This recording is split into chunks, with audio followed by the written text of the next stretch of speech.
Ano ba? Ito naman po ay Group 2 Stick Drop.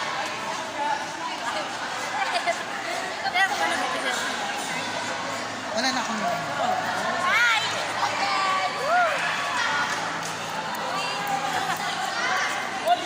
So Group 2, ito yung ginagawa nila, Great and Hanan. So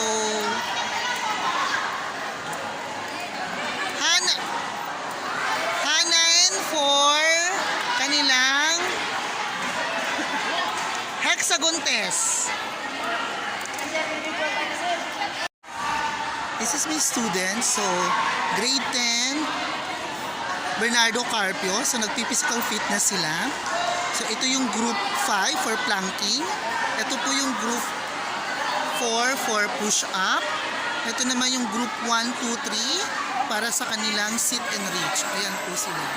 So ito po yung grade 10 Bernardo Carpio.